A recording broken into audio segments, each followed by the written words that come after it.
Mga kalingap, magandang araw po sa ating lahat. At ngayon pong oras na ito,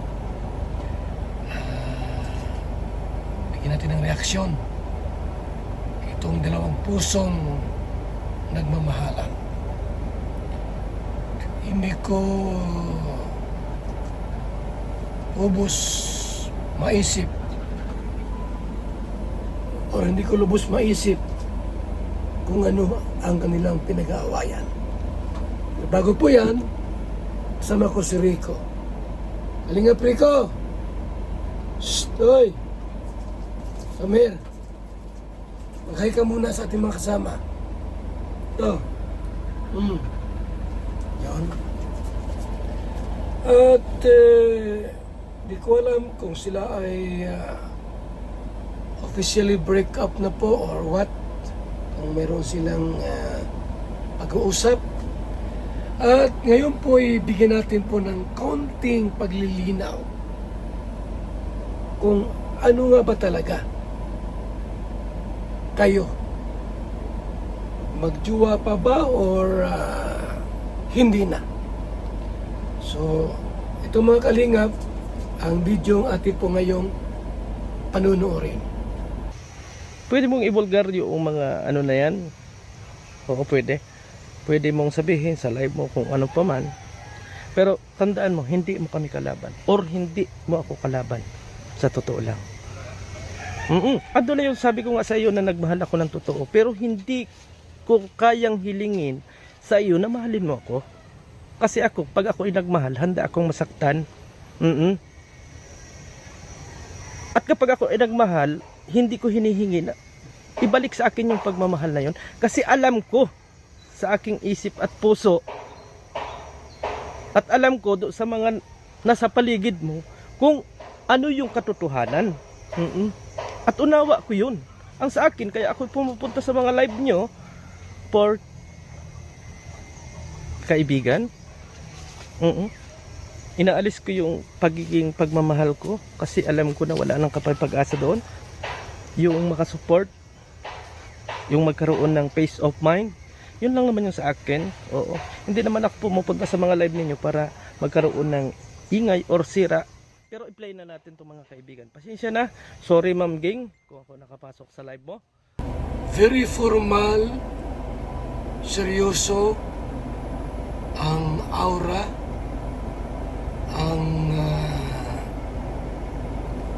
sinasabi ni Javier De Leon. At dito po binanggit pa niya ang tawag niya kay Gingging, Ma'am Ging. Dati, mahal. Anong nangyari po yung mahal na katawagan naging ma'am? Ma'am. Ma'am Ging. Mga kaibigan. So, pag ganun po ang astahan, ang sinasabi po, ma'am, there is something na mayroong nawala. Yung relasyon. Kasi pag sinabi mong ma'am, sir, ma'am, wala na pong relasyon. Pag sinabing darling, mahal, love, honey, mayroon pa. Pero bakit po kaya? Tinawag na po ni Birador, ni Javier, si Gingging, na ma'am. At nagkaroon ka ng init ng ulo, nagalit ka sa akin. I'm sorry, no? I'm sorry talaga. At sinabi mo na rin naman dyan sa live mo na ayaw mo ako magko-comment dyan. I'm sorry, nakakalungkot mang isipin, pero thank you at nakilala ko kayo, no? Thank you. Kapag ating pong susuriin pong mabuti, i-check, i-analyze natin yung message po ni Birador. Parang may halong pagtatampo at sama ng loob. Napansin niyo po ba yung kanyang face expression parang may kasamang pagtatampo. So, tulong pa man, tuloy po natin Rico. Rico, tuloy ta ang video ito mga kaibigan. Thank you. At i-play natin yung video mga kaibigan at para naman malaman ni na Kuya Bal Santos Matubang at lahat ng mga viewers kung ano yung pakiusap ni Ma'am Ging. At sana po mga kaibigan, mga kalingap, maunawa natin siya. Tao lang po siya. Oo. Ano sabi? Sana mga kalingap, mga kaibigan, maunawaan po natin siya. Tao lang po siya. Para bagang, kung baga sana po nagkamali ng isang desisyon. Kung baga sana po mga kaibigan, pinaghinayangan mo isang taong mayroong labis na pag-ibig at pagmamahal. Kung baga sana, sayang.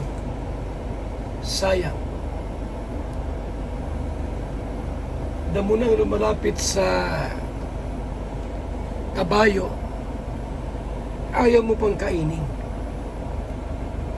Parang kung magasano mga kaibigan,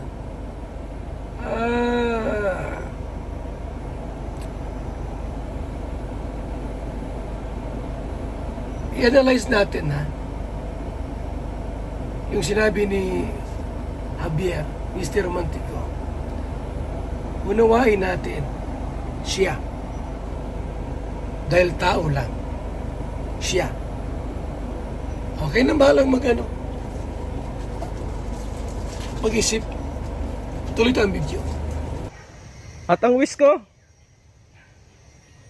for you, maging mabuti. Sa totoo lang, nasa puso ko yun.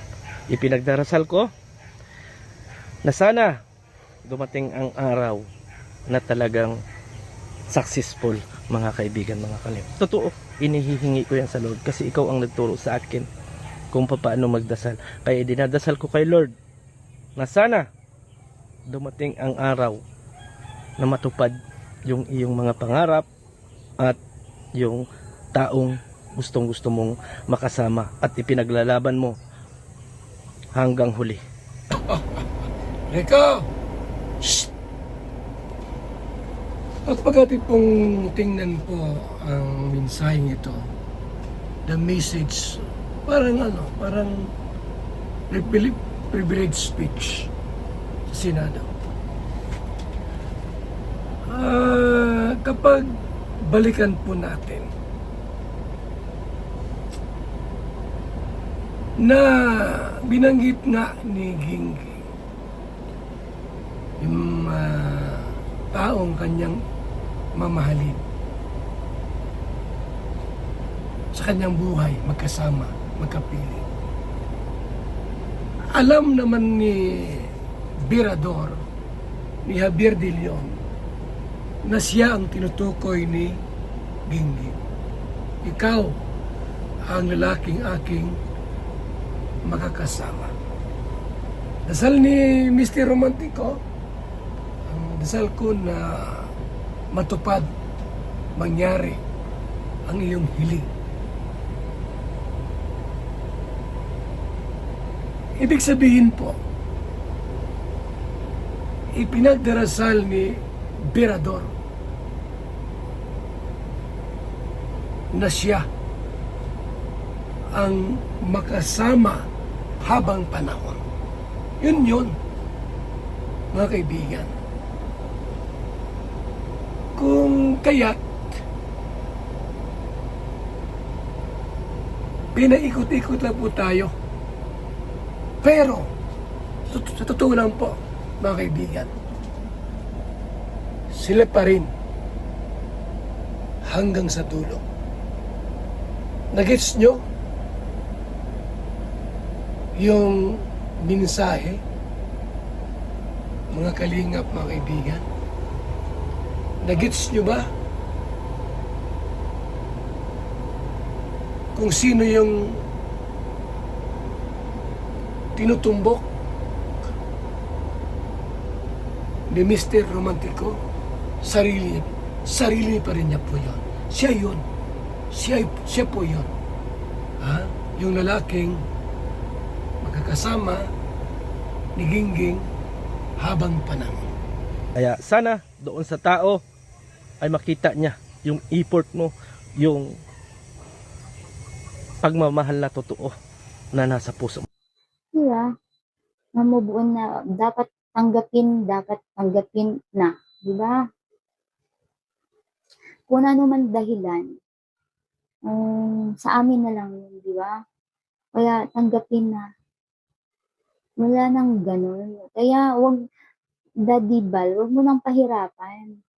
Huwag mo nang pahirapan si ano. Kaya,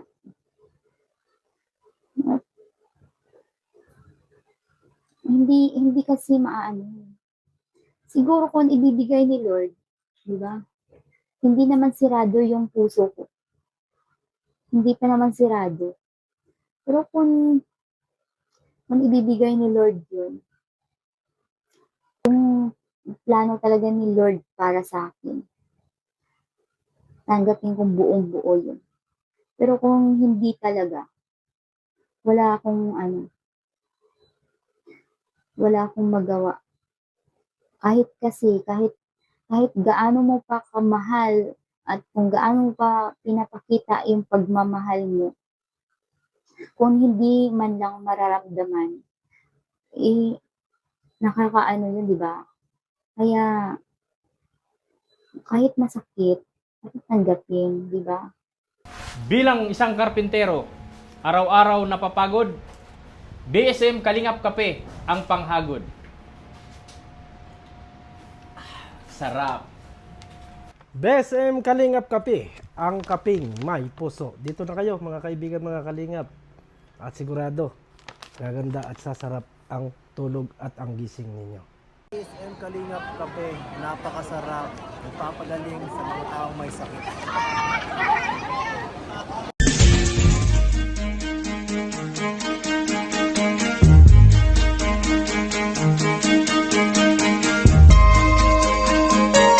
Ito ang palatuntunang tunay na lingkod bayan. Ang programang tututo sa kapakanan ng mga mamamayang kapos sa kapalaran. Si Kuya Val Santos Matubang, ang inyong katuwang. Si Kuya Val, kasangga sa kahirapan, kaagapay sa kalusugan, kakampi ng mga inaapi. Magbibigay pag-asa sa mga taong nawawala na ng pag-asa sa buhay, sa mga batang biktima ng kahirapan, sa mga matatandang napapabayaan. Si Kuya Val, ang inyong sandigan. Val Santos Matubang, sa palatuntunang lingap sa mahihirap.